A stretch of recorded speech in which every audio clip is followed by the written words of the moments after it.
All right, guys. Hey, welcome to the Deeper Bible Podcast. We want to do exactly what it says. We want to go deeper into the scriptures, into theology, philosophy, big ideas, and how does it land in our life? Right now, we're studying the book of Revelation, and I'm really excited because we've got a dear friend of mine has joined us today.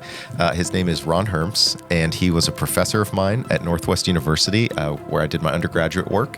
And Ron is an expert in ancient Jewish apocalyptic literature.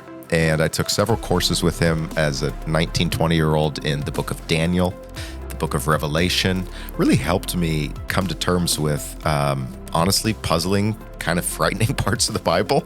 And it was through his teaching that all that stuff got revolutionized for me. And so he's been a professor, university administrator. Most recently, he was the dean of the School of Humanities, Religion, and Social Sciences at Fresno Pacific University. He's married to Kathy, got 5 amazing kids, an all-around amazing dude. So Ron, thank you so much for driving here to be with us today. And I'm pumped. We're going to talk about Revelation chapter 4. Yeah, it's a delight to be here, Ryan. We have such great memories, both the opportunities we had to be in a classroom setting together, but also in our home during those years, and watching you navigate significant life events. What a delight to circle back and to have this conversation.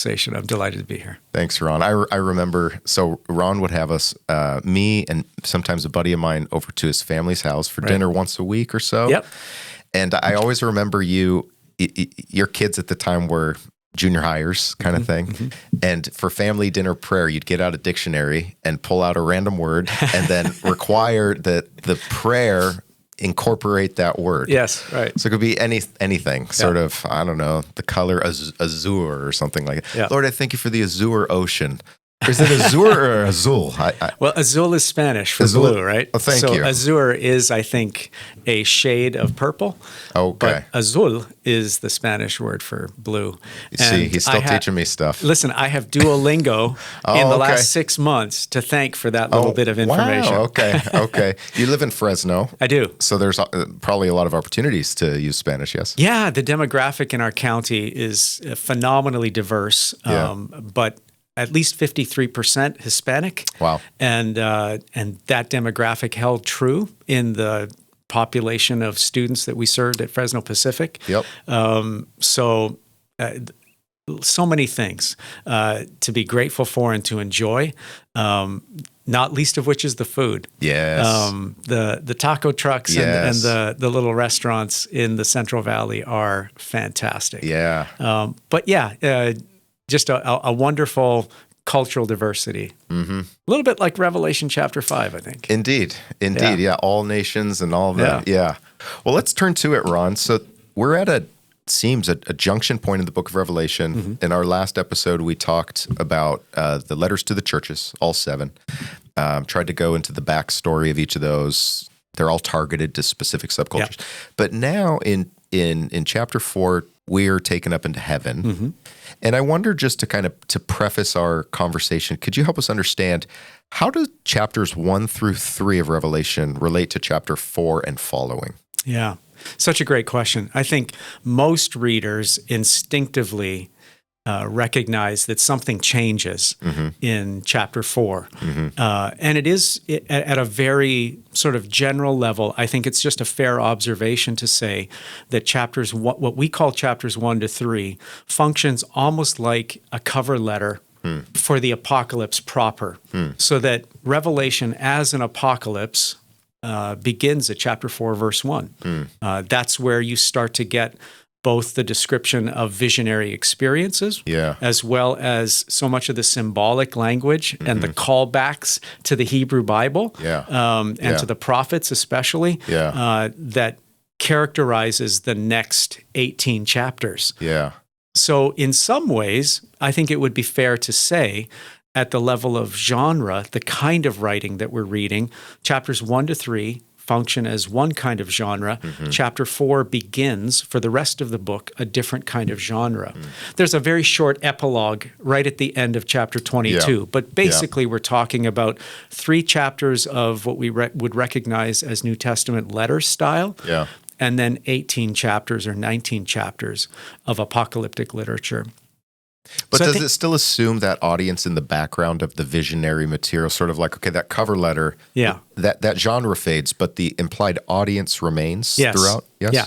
So that's a really good distinction to make, because I think for many readers in our context, the temptation has been to say chapter 4 jumps into the future. Yes. And it fundamentally does not. In fact, even reading just at the level of grammar, the verbs continue to be present tense in many cases. In some cases, the descriptions are even past tense in the chapters that follow. But very much and one of the things that we might want to wrestle with a little bit is to say that chapter 4 takes us into heaven is also not specific enough, because our notions of heaven can be all over the place. And John's use of uranos, which is the Greek word for heaven, or the plural uranoi, which is heavens, he uses that in a couple of different ways. I think at a very sort of simple level, let's try to understand heaven not as up or away, but as the realm where God is completely in charge and in control.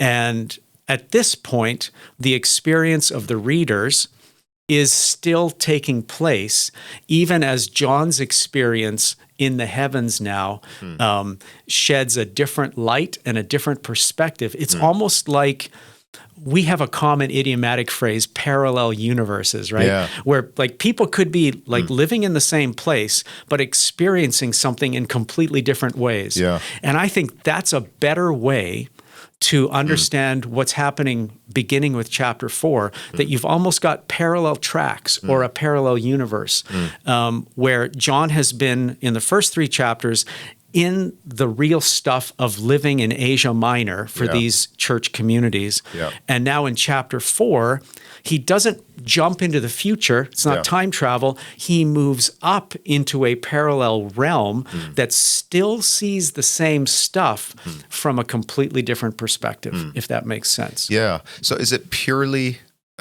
like aspectival, or are there causal linkages between these two realms? Can you talk about that? Yeah, that's a really great question. I think one of the things to try to put ourselves in the mind of an ancient or someone in the first century, that perspective suggests that there's all kinds of connections. So if we were to actually break that down in terms of what that looked like in Greco-Roman religions, for example, there's a lot of that you and I might say, well, that sounds like superstition, or that sounds like, a false cause and effect that a pagan mindset might bring to, a series of events on earth. But the reality is that same basic principle also held true for the New Testament Christians and churches, that what happens in God's realm is directly connected to what happens on earth. One really great way to think about that is N.T. Wright, I think, is someone who's really used the phrase thin places, which comes from Celtic Christian mysticism, but this idea that there are some places in the cosmos where the linkage or the point of contact between God's realm and where we live is much thinner, is more permeable. It's easier to move between the two realms. And that takes us straight back to the text, because it's an overt invitation to move from one realm to the other, right? And the transition point is the door. Yeah, so walk us through that, because this isn't, like, there's textual data that says, no, this is how it was meant to be read. Yes. Can you walk us through that? Absolutely. So I think in this one case, and I do think chapter divisions can be very helpful, but they are obviously after the fact. They're not part of the original text. Hundreds and hundreds of years after the fact. Hundreds of years after. Yeah. But this is one place where the chapter division between chapter 3 and 4 is perhaps unhelpful. In chapter 3, verse 20, in the 7th of the messages to the church at Laodicea, there's an invitation. Jesus says, "Behold, I stand at the door and knock." And we need to remind ourselves that he was speaking through John to the Christians at Laodicea. Not to sinners, or not to people on the outside. This is not an invitation to salvation. Okay. Although even as I say that, I recognize that if we have a fuller definition of salvation, Yes. that the invitation to live the life of salvation is always coming to us as followers of Jesus as well. Yes. So it is about salvation in one sense, but it's not the evangelistic call to the unsaved, Right. which is how the verse has traditionally been used. Right. This is an invitation to Christians, and specifically to Christians who think that they are well clothed, they are well fed, they can see, and they are wealthy. And the invitation is to see themselves in a different light, which is the message to Laodicea. You're naked, you're poor, you're wretched, right? And because you think so highly of yourself, the reverse is true. But how can we actually know the truth about ourselves when we live in this embodied world? And I think John's answer would be, you have to change realms. You have to find the alternate universe of God's perspective. Yeah. That is the invitation in chapter 3, verse 20. And then in chapter 4, verses 1 and 2, John actually sees the open door and the invitation, and he goes through the door. So the invitation in chapter 3, verse 20 is directly linked across the chapter break to the open door in verses 1 and 2. Right. If that makes sense. Right. And isn't there a mention of thrones on either side too? Or There is is. it the promise to Laodicea, you can sit on the throne, and then it's like, behold, a throne. Yes. That kind of thing. Well, if we were going to do a detailed analysis of chapters 3, in fact, of chapters 2 and 3 and chapter 4, there are all kinds of points of connection because the promises to all 7 churches are embedded in John's vision of the realm where God is in control. And ultimately, in the New Jerusalem, every single one of the promises to the 7 churches finds its resolution or its counterpoint in the New Jerusalem. Yeah, we saw that last time, the New Jerusalem at the end of the book, but I didn't see the relevance in closer context to Revelation 4 and stuff. Right. I want to circle back to something you said about, is it superstitious to see connections between heaven and earth, or like, well, that happened because the God was displeased or something. Right. And it seems like we do need to keep on board as a Bible-believing Christian this idea that there is some causality, and yet it totally throws a wrench into our assumptions that, like, if something bad happens in the world, God must be displeased because the lamb is slain and the way to victory is suffering. And so you can't draw a clear one-to-one, like something bad happened, therefore God is upset. Right. It gives us a deeper, it's sort of a theodicy. It's a viewpoint into the meaning of suffering that is completely revolutionized by the mode of victory of God. Is that a good way to? And that is precisely what is, and I'm sure you'll discuss this in a future episode in chapter 5. When John hears the lion, right, the powerful lion of the tribe of Judah, he turns and looks and sees a slaughtered lamb. That is prominent throughout Revelation in these 18 or 19 apocalyptic chapters. But I think it would be helpful to just remind ourselves that what Wendell Berry described as the grain of the universe.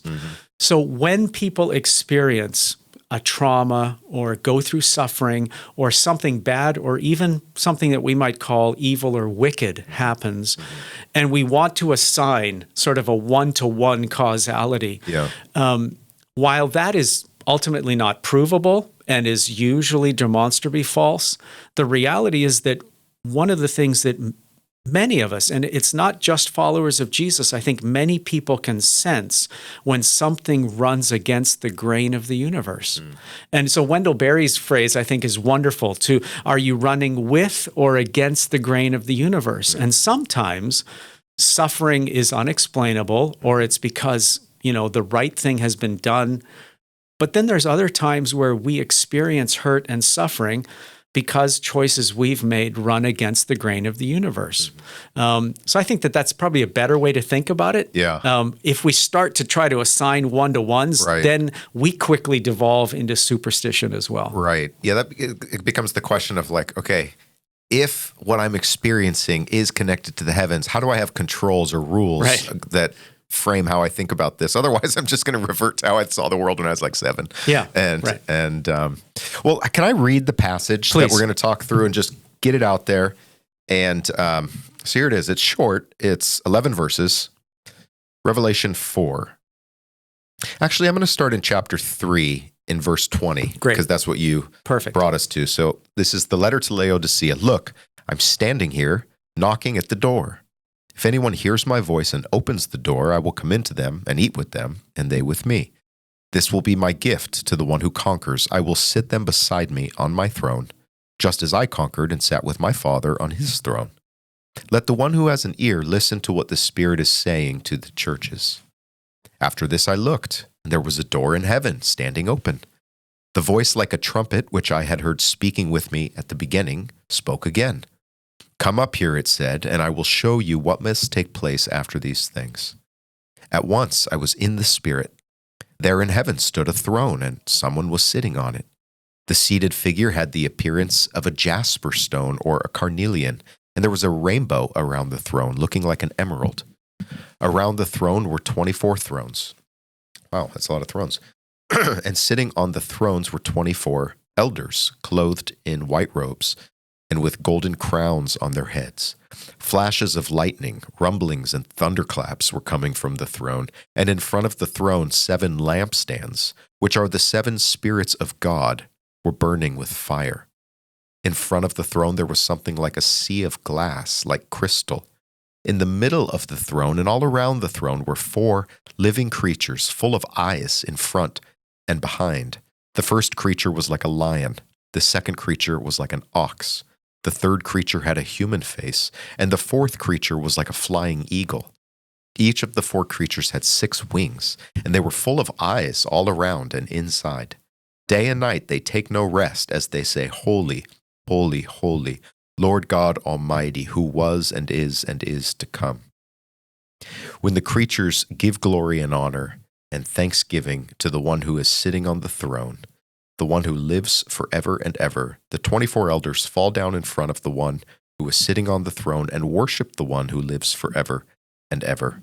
They throw down their crowns in front of the throne, saying, O Lord our God, you deserve to receive glory and honor and power, because you created all things. They existed and were created because that is what you willed. Wow. Amen. So there's several like phrases, images that I'd love if you could help us understand. Yeah. The first one, he says, after these things, or after this I looked. Like, what things is he referring to? Yeah. I'm really glad you were starting there, because I think for a lot of people that is a temporal reference. Exactly. It's a time reference. Right. It's what has led many people to say, well, see, everything from chapter 4, verse 1 to the end of Revelation is about the future. Right. And that becomes a very predictive. Right. And some people will use the word, that's a prophetic way of reading the text, but I think that's a misuse of the word prophetic. Yes. So it is a predictive way of reading the text, but I don't think it's a good way of reading the text. Yeah.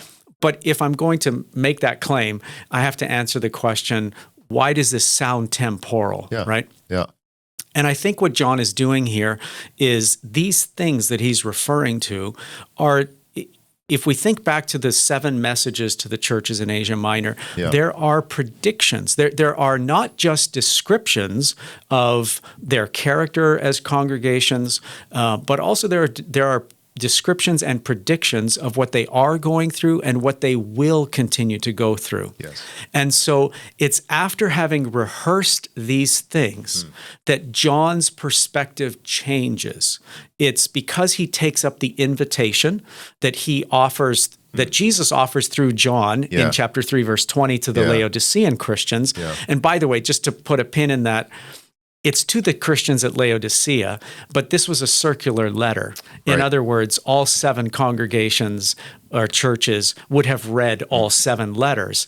So the invitation, in an indirect sense, is to all of them and to all of us. It would be like, I have 5 kids. If I was speaking directly to one, I might be saying things assuming or hoping that the other 4 overhear and also take note, right? And in the same way, these letters function in a circular sense.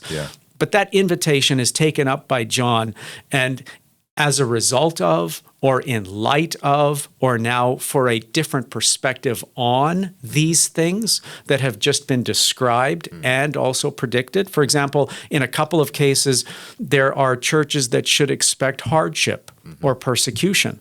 There's one church that should expect an open door, a temporary open door for mission, right? Yes. Different Philadelphia. use. Yeah, Philadelphia. That's a different use of the door image, but nevertheless, it's an opportunity for kingdom work to take place. But it's temporary.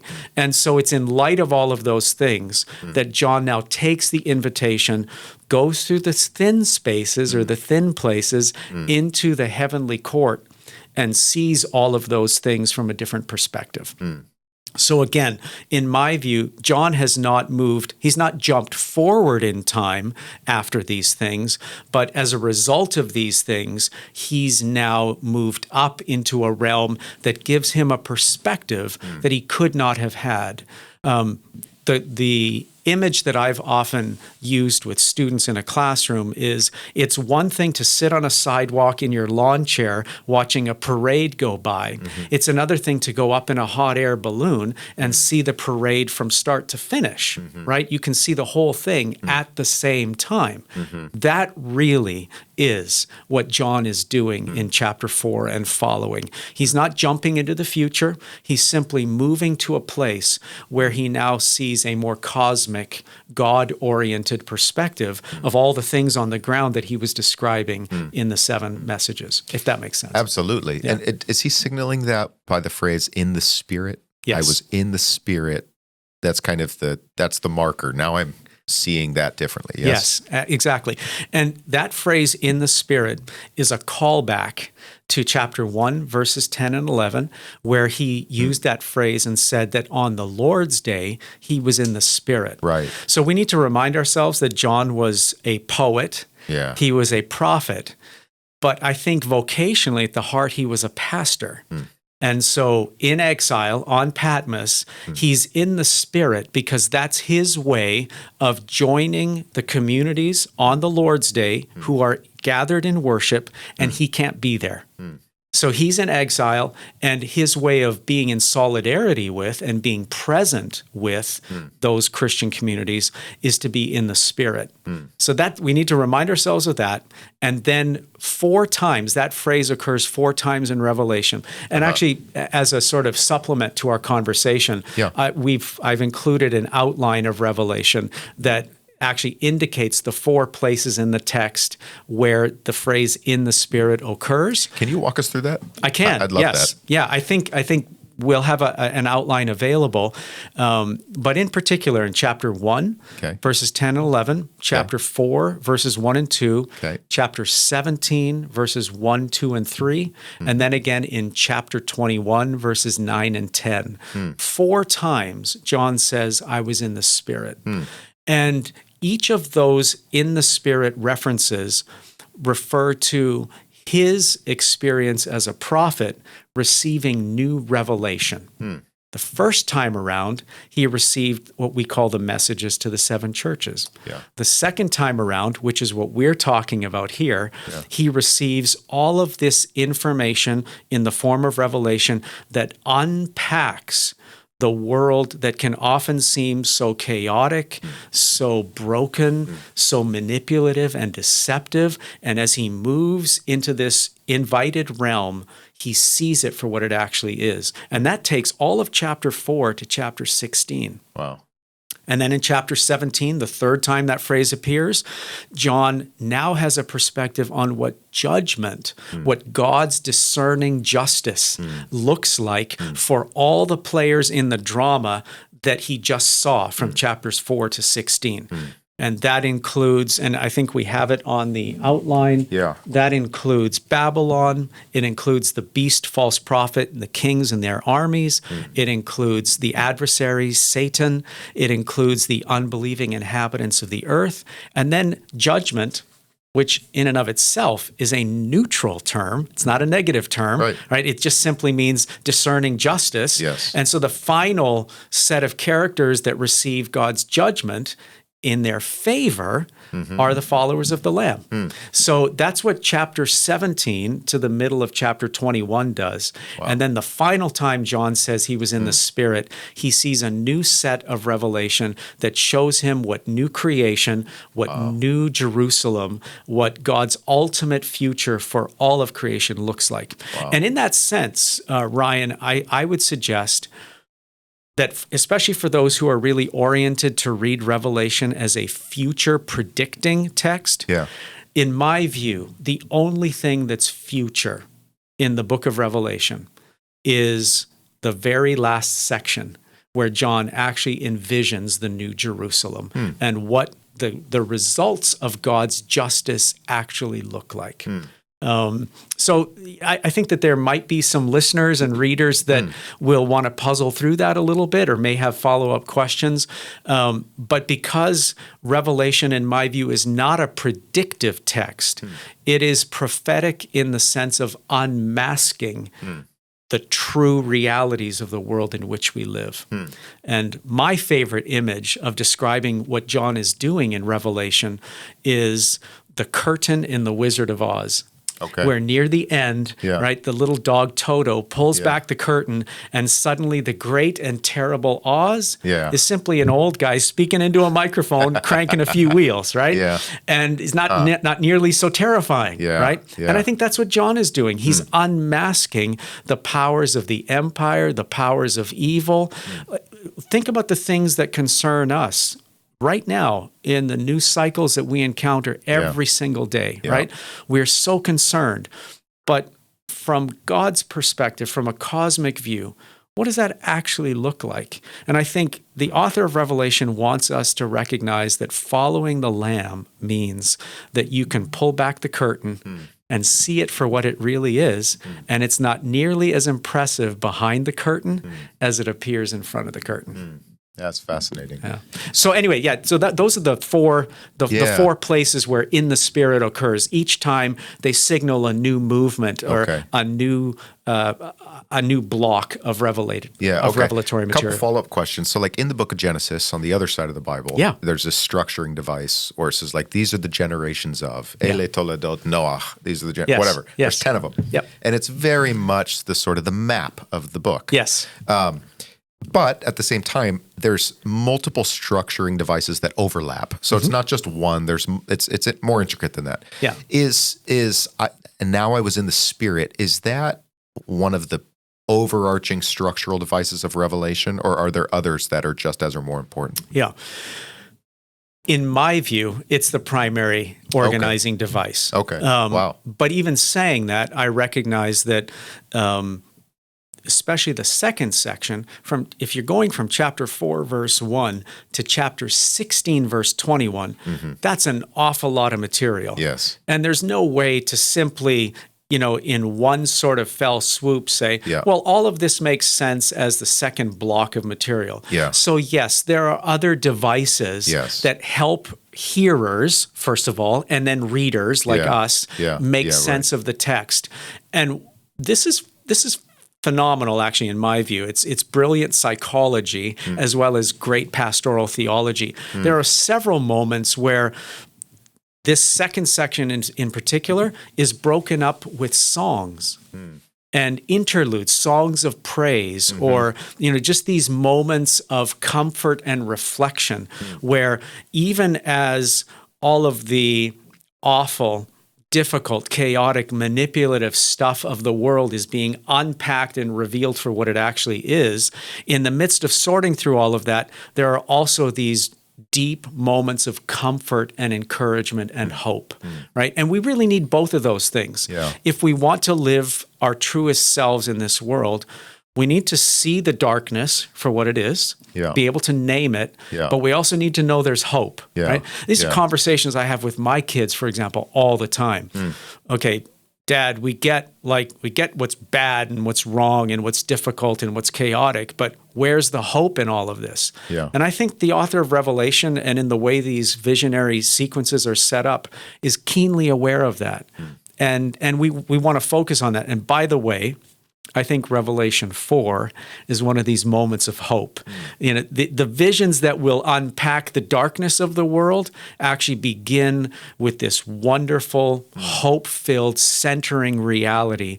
God bringing his peace, his order, his justice to bear on all of creation. And I know that we'll unpack some of the phrases that actually refer to the creation, but I think that's the overall point. Wow. So one last follow-up question about, so God's rule is present tense. It's happening right now. Right. If the bulk of Revelation is not predictive, right. In what sense, like towards the end of the book, you've got the lake of fire and the dragon and the beast and throne are in there, and it's like the second death. And in what sense have those things already happened? How can we see that as not something in the future, but something that exists now? Well, I think couple of things to say in response. I think the first is to say that if, at least from a Christian tradition perspective, we affirm that God stands outside of time, or at least is not bound by time, operates within time, operates very often in our lives within the constraints of the space-time universe. But I think the other side, so that's the immanent, experience of God's presence. But the transcendent reality of God is that that God stands outside of time and space. In that sense, God's justice and his judgment is always being enacted. And if we were to try to put that into our temporally bound experience, we would have to say that in some real sense that has already occurred or is always occurring. Yeah. So I think that's a fair question. And I think one of the things that one of the ways that the author of Revelation handles that, for example, the inhabitants of the earth that find God's judgment to be against them in chapters 18, 19, and 20. Yeah. I believe they reappear as redeemed characters in the New Jerusalem. And we'll probably talk about that a little bit later when we're looking at the phrases glory and honor and power. Yeah. But the point, simply to put a pin on it for that future part of our discussion, the same characters or individuals or people or groups that seem to have been judged by God for their lack of participation in his kingdom work, they reappear as restored and redeemed characters or players in God's final accounting of all things. So to some degree, there's this element that, yes, lake of fire. Yes, that imagery guarantees the destruction of evil. My favorite phrase in regards to God's judgment in the entire book of Revelation is in chapter 11, verses 15 to 18, where God's kingdom comes and the final word is that he will destroy the destroyers of the earth. It doesn't name people. It doesn't name specific characters. It simply affirms the truest part of God's rule of all of creation, that whatever is aligned with destruction of the earth will ultimately be destroyed. Yeah. You've used the word creation several times, and one of the features here of chapter 4 is there's animals that show up and non-human creation. Yes. And that's part of the picture here. Is that what he wants us to understand? It's sort of a decentering of our anthropocentric assumptions, like, well, sort of obviously we're in the center of all things. And I'm glad you used the word first, because when I was rehearsing my comments with Kath, she said, don't you dare use the word anthropocentric. Oh, wow. I said it first. But that's precisely what's going on here, a human-centered view of the world. I mean, that's something that we all fall temptation to. In fact, not just human-centered, me-centered. I often have a Ron-centric view of the world, right? And so I need to disabuse myself of that and find voices and perspectives that help decenter me. And that's precisely what Revelation 4 does. It validates, it invites, it centers so much of what is not what we would not associate with human existence in the created order. All of creation is validated. And we could go through some of the specific pieces of that. But the references to beings, to the created order, those are intentional, and they're intended to redeem and restore in people's view the centrality of all of creation to God's purpose. Yeah. Right? God isn't only pleased with, or he doesn't only delight in humans. Right. God delights in creation. Right. Right. Right. We might even remind ourselves at a time when much of our discourse is about climate change or environmental or ecological concerns. The first century Roman era was very much characterized by environmental degradation, by the denuding of entire forests in what we would call Europe or Northern Europe today, and incredible pollution and destruction of natural resources at the desire of the wealthiest, the elite of Roman society. So many of the issues that we think we're facing today were also at play at that time. And I think one of the wonderful parts of Revelation's vision of God's restoration is that nothing in creation is left out. In fact, I think one of the things we were going to touch on is these creatures. At one point, the cherubim are described as having eyes. Let's touch on that. Yeah. Okay. They're covered with eyes. D.H. Lawrence said, I think Bauckham quotes this, D.H. Lawrence says, well, if Revelation is imagery, it's imagery that's impossible to imagine. Yeah. Because you're like, I can't even summon a picture of what that might look like. Yeah. But what's he trying to say?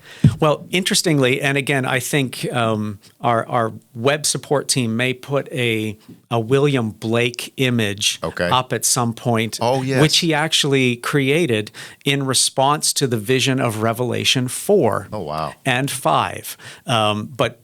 But Revelation 5 assumes the context of Revelation 4. Yes. So Blake's image, and it has like these creatures with eyes all over them. And the reality is it very quickly devolves into something that is incoherent if we try to draw or imagine what John is describing. So that's sort of the point. It is the point. And so if you ask yourself, then what would be the point of creatures covered with eyes? Yeah. And I mean, because I love films and movies and popular culture, I immediately think of, any kind of surveillance state movies or something like 12 Monkeys where there's the Panopticon, or where there's like TVs and cameras everywhere. And the point is, when we think of like a surveillance society, for us that is threatening, it's invasive, and it robs us of our sense of personal privacy and dignity. In Revelation 4, the opposite is true. What the eyes are intended to communicate is that in all of creation is valued, has dignity and worth. All of it reflects God's glory and honor, and nothing goes unnoticed. Nothing is unseen, nothing is missed, and there's no deception. There's nothing that escapes God's generous, gracious judgment or justice, right?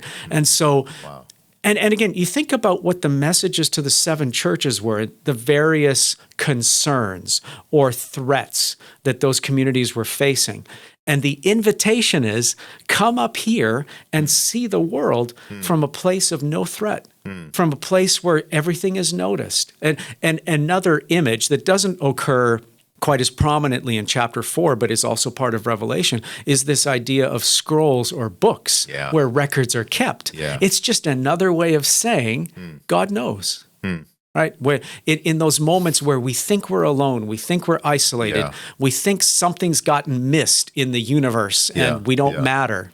And Revelation 4 says nothing gets missed. That is so huge. That's so beyond just an interesting Bible tidbit. I know in my own journey as an adult to faith, which included many years of being away from the faith. Yes. I think one of the biggest points for me to overcome was the boundedness of human knowing. And I'm an interested person. I like to learn, but it became very clear to me that like, not only are there some things I cannot know, it's the things I most want to know and need to know that I cannot know. Right.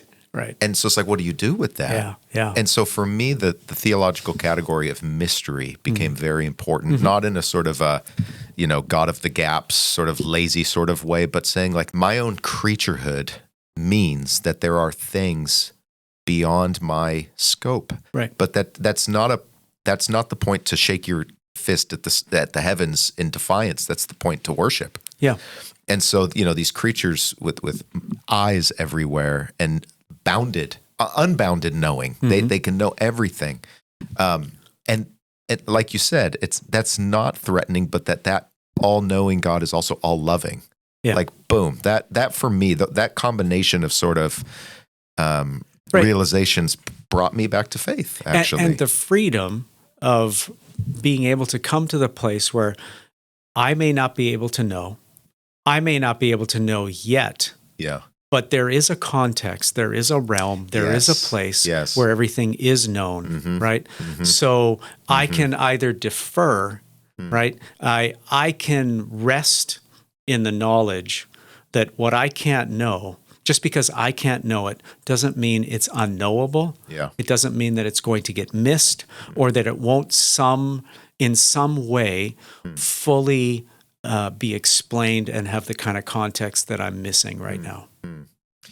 Yeah, and we'll get to this in the next episode of chapter 5 because there is this scroll and no one can be found to read it. And John bursts into tears. Yeah, right. That lack of access or that lack of revelation, even within this revelation, is for him traumatic. Right. And then the lamb shows up and can read it. And so there's this sort of epistemological drama going on. Yep, absolutely. And Meir Sternberg, this Israeli scholar of the Hebrew Bible, says that the real issue in the Hebrew Bible is not the issue of mortality and immortality. It's the issue of knowledge. Yeah. He says the only thing that we perfectly learn is the boundedness of our own knowledge. And God is on the other side of that barrier. Right. God knows all things. Right. And for people like me who really value the life of the mind and trying to understand how knowledge works in God's economy, these types of things have been very central to me. I don't want to get us off track, Sure. and I know that you'll come back to this in the next episode, but just to remind us that this is a full circle moment. We go from chapters 2 and 3, where there's so much that's fraught, that's at stake, that's chaotic, and in the congregation, in the context of these church congregations, possibly even debates, disagreements, sinfulness, competition between leaders and prophets, and all of that that feels so icky. The invitation is to go to the heavenly realm where everything is seen and known and accounted for, and there is mystery in that. And yet chapter 5 will ultimately take us back to, in one human person, the person of Jesus, all that knowing is revealed in a life that was lived full circle back here on earth, the same place where those 7 churches are struggling with their stuff. Right? And that's where the humanity of Jesus makes all the difference. Regardless of the heavenly language of this vision, chapter 4 and then chapter 5, it is going to be the humanity of Jesus that brings that full circle. And all this makes me want to become a Christian. I think I'm gonna have to become a Christian. Okay, a few other questions. As I was reading up on this passage, several scholars suggest that this throne room scene may have been in some sense a parody or a mockery of Caesar's court, right? Or maybe the Jewish Sanhedrin, or there's like worldly analogs that are being actually given a smackdown to say, actually, that's not as impressive as you think. Is that going on here? Do you see that? That's a great question. I thought about that a little bit in the last couple of days. There's actually a range of possibilities. Okay. Perhaps on one end of that range is if we think of John as simply being limited to his world, he knows nothing else. Just like many Americans might only speak of national leadership in terms of language like White House or Oval Office. That's our context. Is it possible that John is just limited by that? Then some others would say, no, this is ironic, right? This is actually turning Nero and Domitian's courts on their heads, these Roman emperors and their pretense to power. And I'm going to show you who the true king of the universe is. Yeah. That's certainly possible. I actually think it goes a little further back than that when we go to places like Daniel chapter 7 and even Job chapter 1 and 2. Long before you had Nero or Domitian or the Jewish Sanhedrin, you had other ancient Near Eastern civilizations and world powers that also had courts. And the descriptions of God, for example, Ezekiel chapter 1, Job chapter 1 and 2, Daniel chapter 7, the image itself is not a negative image. The use of the court, the prophet might say, listen, you, O tyrant, are misusing your power. Right. But the actual logistics or the administrative vehicle of a court for a king or a regional leader in and of itself is neutral, is amoral, right? And it simply becomes an image or a vehicle to say, if we're going to think about God's just administration of creation and all of human existence, here's a ready vehicle that we understand, that we can use.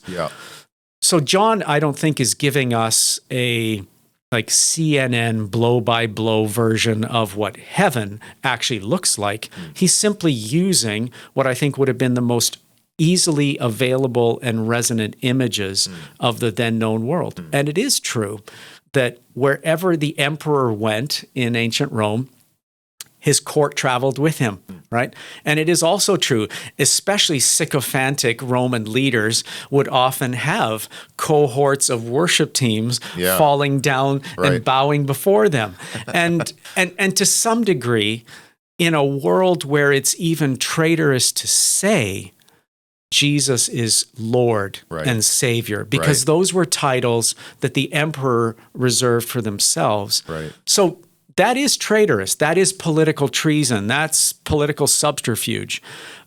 But in and of itself, this is simply a reorientation of the perspective. Come up to this place, to the heavenly court, and see who's really in charge. So, you're right. Thanks for bringing us to the antecedents in the Hebrew Bible, because there's the heavenly court, the divine council that appears even early in Genesis. And let us create. Make the human. And what, this gets to a deep question of how religious language works and hermeneutics and stuff. But are we supposed to think, like, where does the imagery end and the metaphysical reality begins? Where we say, no, there actually are things like seraphim. There are things like these counselors, or how do we puzzle that all together? That's a really great question. And I don't know that I have a definitive answer for that. If I'm going to punt or if I'm going to deflect, I'm going to say all of language is signpost to some degree.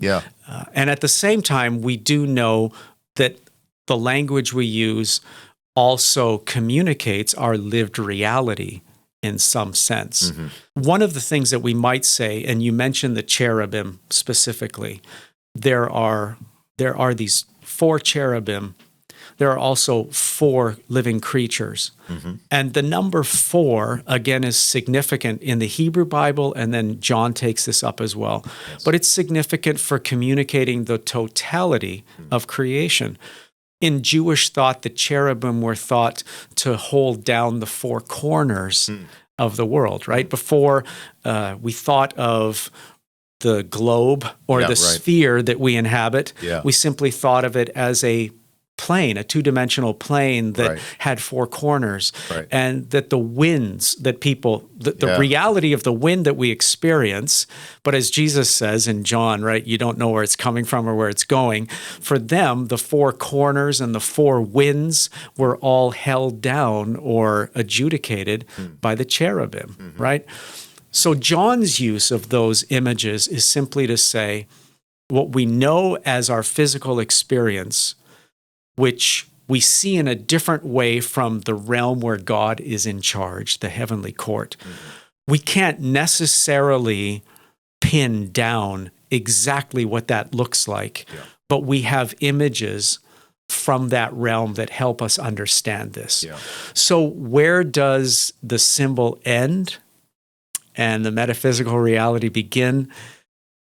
I'm not sure that I have a good answer for that. I don't either. Yeah. I'm asking you the questions. I don't know how to answer. No, I think that the way we do this best is to rely on the traditions. And one of the things John does is, and this is not directly to the point of our conversation, but it is interesting to note that he never quotes the Hebrew Bible. Yeah. He uses it. Yeah. In fact, Revelation has more uses or allusions to Hebrew Bible references than the rest of the New Testament combined. Wow. And yet, no quotations. Everything is either paraphrased or appropriated for a new context.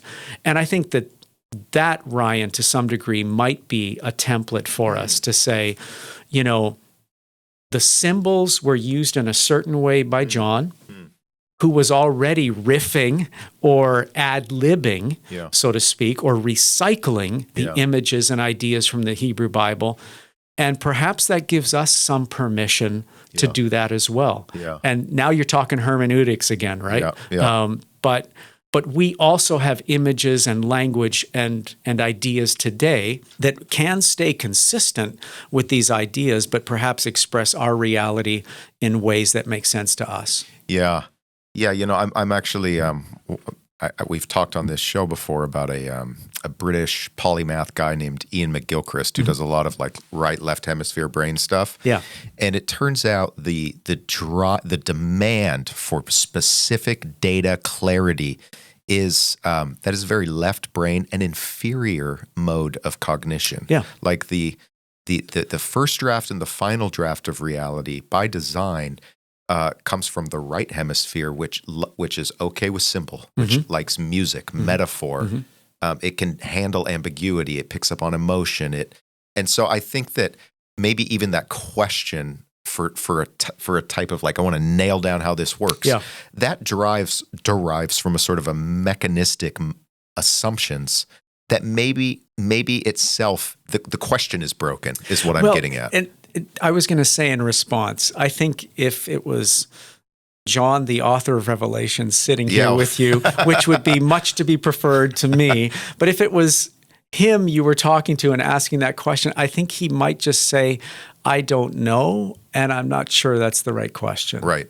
Yeah. Right, exactly. Yeah, that's and then consistent with that, Ryan, would be that apocalyptic as a genre, just like genres of music or other literary genres have conventions and stylistic patterns they use, one of the apocalyptic styles or patterns is exaggeration and hyperbole and over description, like a being covered with eyes. Right? It's not supposed to actually bear direct resemblance to a metaphysical reality. Right.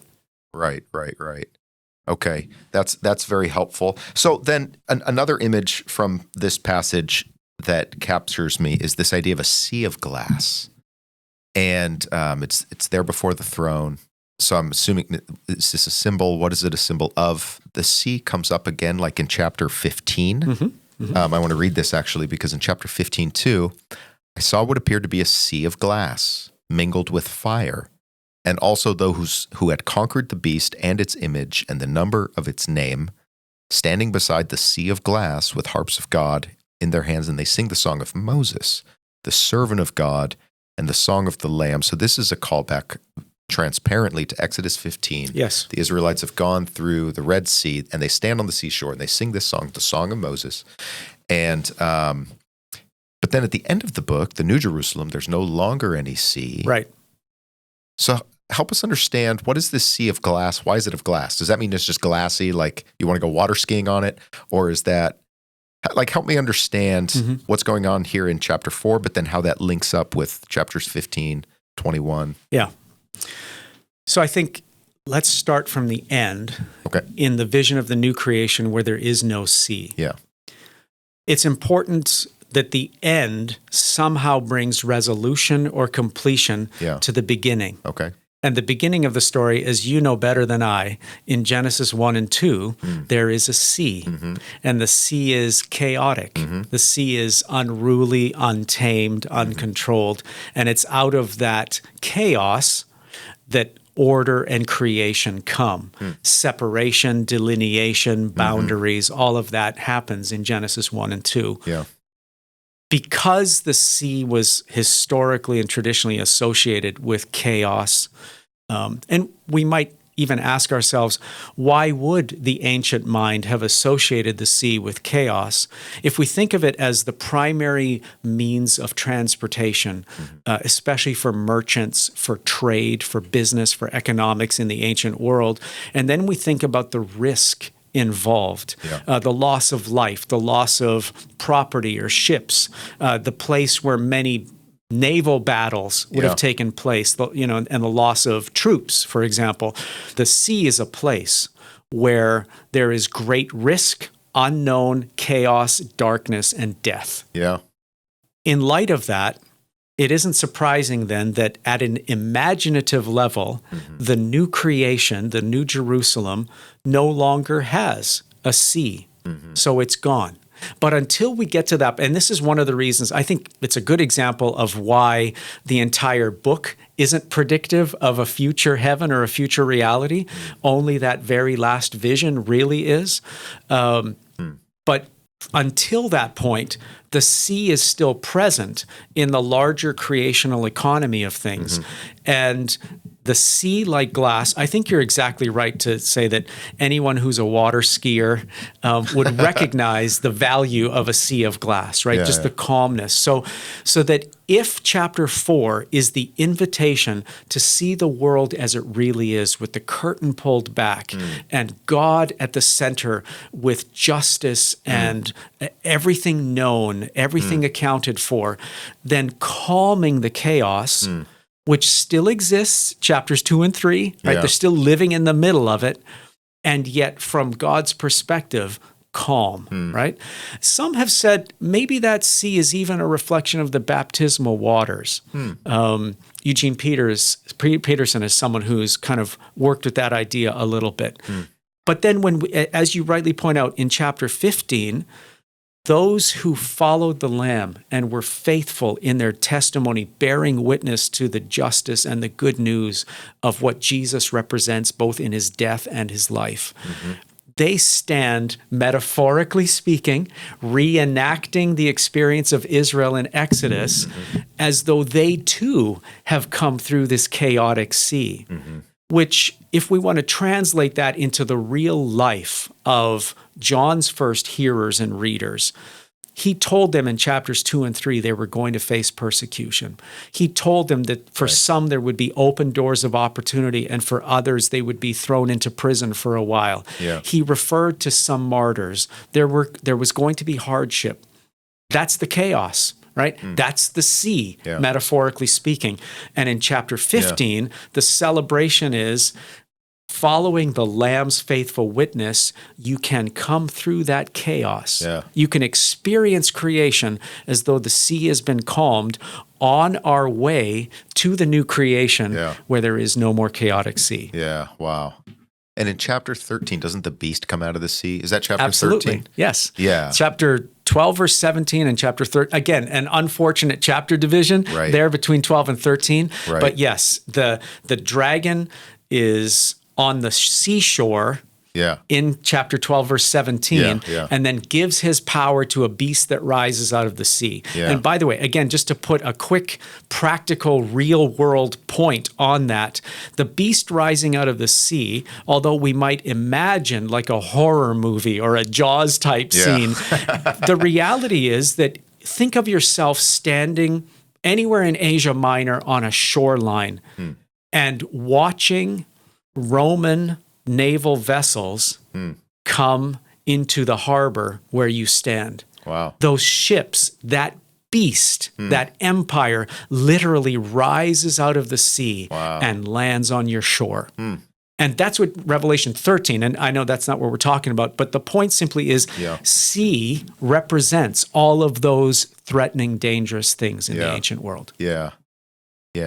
One of the things too, I've encouraged people who follow this show to say, sit down and read the whole book in a shot. Sure. Like give yourself an hour or two. Yep.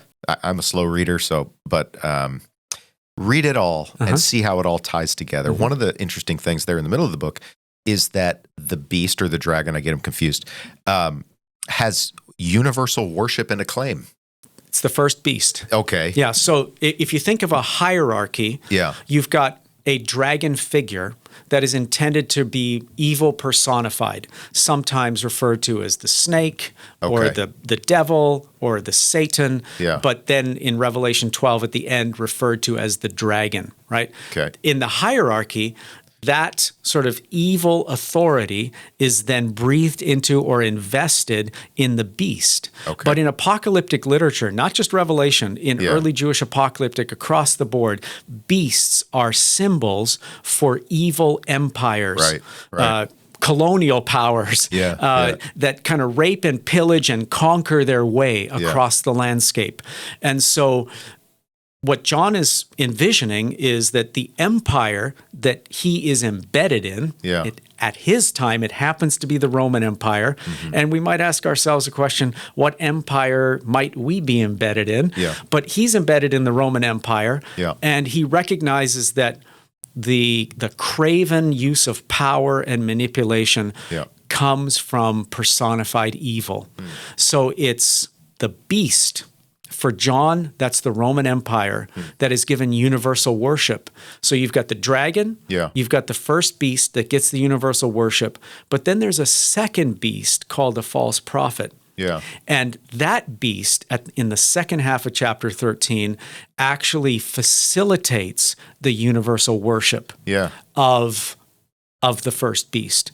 And many scholars, I think most would agree, that second beast is likely an image to represent the religion or the cult of the worship of the emperor.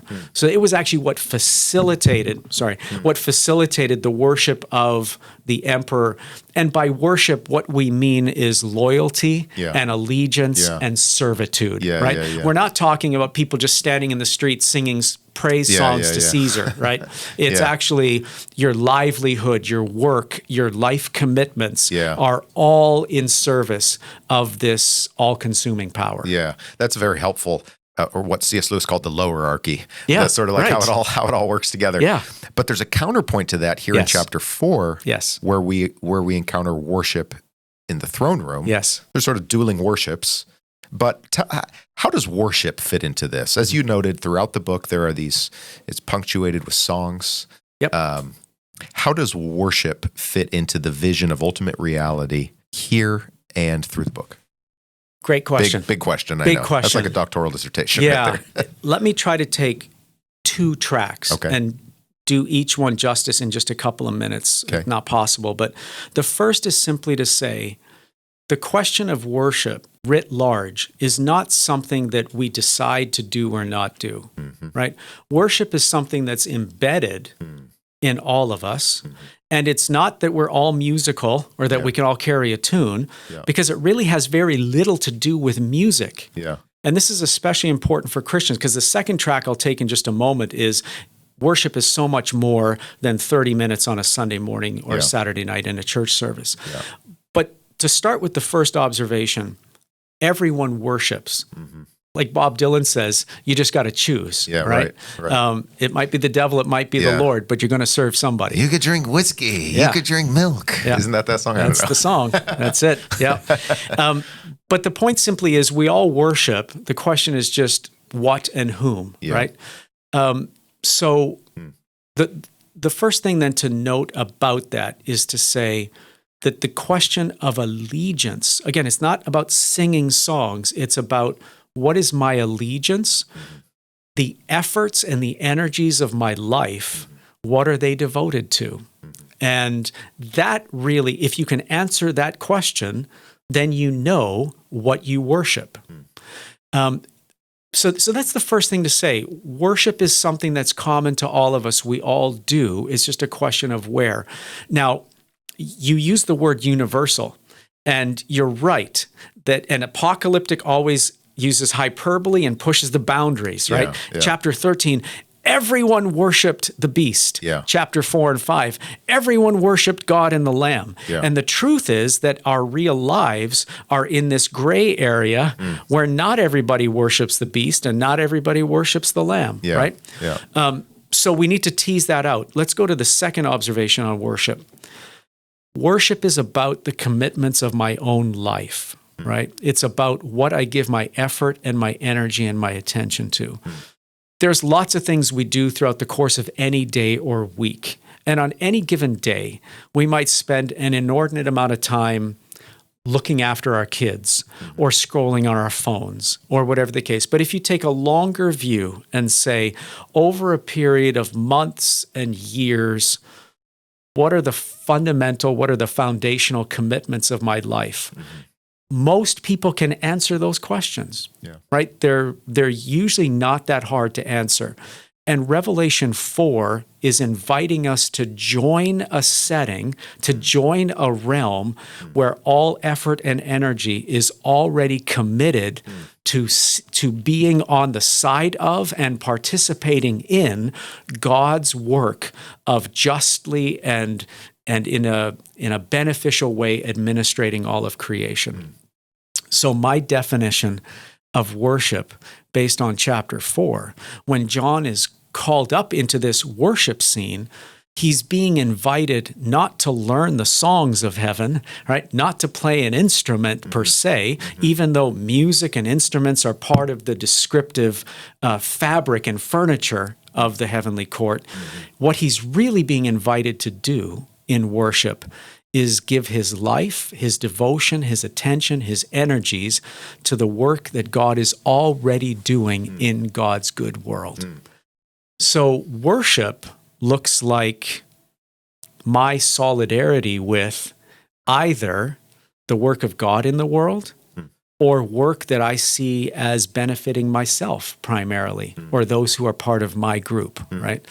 So I think that's something that listeners and hearers of the podcast could really wrestle with is, when I hear the word worship, do I automatically think of a style of music, or do I think of a certain portion of a church service, or, what is it that comes to mind? And repeatedly, the Hebrew Bible prophets and also the descriptions of Jesus in the New Testament tell us what God's project in the world looks like. And worship is ultimately when we decide, I want God's project to be my project too. I want to participate. Wow. So it's about your alignment of your life. Absolutely. I have a question. So when the creatures are worshiping, twice we get this phrase. In verse 9 it says, when the creatures give glory and honor and thanksgiving to the one seated on the throne. And then again in verse 11, you deserve to receive glory and honor and power. Yeah. Why those three? Well, the first two are the same, glory and honor. And then the third switches. The first goes thanksgiving and power. Yeah. Why those three? What do they mean? And what does it even mean to give God what he already has? Oh, God, you can have the power. She's like, gee, thanks. I actually already had it. Right, so what's going on there? And when the Bible repeats something like that, it's often saying there's something here. Right. I don't know what it is. Yeah, that's a great question. And this, I think, is where everything we've talked about hopefully puts rubber to the road or flesh on the bones. You're right. Glory and honor and power, they're already characteristic of God's work, God's presence, God's administration of all of creation. So he doesn't need it from us. Right. So to ascribe to God glory, let me give you an example. You are here sitting beside me. You look well-dressed. You clearly have good personal hygiene. Ran it by my wife this morning. How does this look? Great. So you are already well-dressed, well put together. Okay. Now I could come to you and say, Ryan, how well dressed you are, how well you've looked after your personal hygiene. I just compliment you. I ascribe to you this kind of well dressed characteristic, and I mean, you might be flattered by that, or you might think to yourself, I already kind of knew that about myself. Yeah. What is it that my stating of that does? It demonstrates recognition, affirmation, and solidarity. In other words, I'm telling you, I see you, I see the effort you put in, and I affirm it. I agree with it. In fact, what you have accomplished also falls into my category of being well-dressed. That's really what I'm saying. And I haven't changed anything about you in saying that. Interesting. So when we give God glory, we're simply saying the things that are true of you, God, the things that you do that reflect justice. And now we want to unpack, what does justice look like? It looks like looking after the orphan and the needy and the widow in their distress, right? James chapter 1, verse 26 and 27. Or Malachi chapter 3, which Christians love to quote, test me in this, when they want to encourage people to tithe money. Yeah. But just before chapter 3, verse 10 in Malachi, God said, I, the Lord, never change. Which, by the way, is a favorite phrase that people like to quote about God. But here's what never changes. He's on the side of the poor. He's on the side of the oppressed. He's on the side of those who have not been given justice. And after he lists those commitments, he says, I, the Lord, never change. In other words, those are the things, right? We could think of Micah 6:8. What is required of you, O human, right? To love justice, to walk humbly, to live in mercy, like to do the things that reflect God's character. So when I give God glory and honor and power, I'm not giving him anything he doesn't already have. I'm actually aligning myself and saying, I too want to be a person that's characterized by the justice and the mercy and the life-giving presence that God brings to this world. So let me now show you where that logic works in the book of Revelation. Okay. In the New Jerusalem vision, the city is open, right? Gates, which are fundamentally defensive posture, and they ward off threat. Yeah. The gates are always open, right? They're never shut, the text says. And the description of the city is like this great metropolis, highways, freeways coming in and out of all of the open gates. And it says that the people of the inhabitants of the earth, languages, peoples, tribes, they stream in and out of this city. And what is it that they're bringing into the city? The Their gifts of the glory nations, right? and their honor.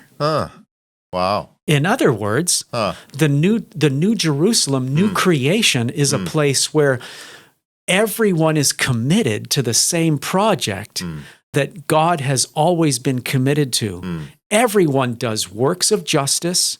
Everyone does works of mercy and peace building. And the entire created order is characterized by meaningful, useful, vibrant work that builds and contributes to God's kingdom.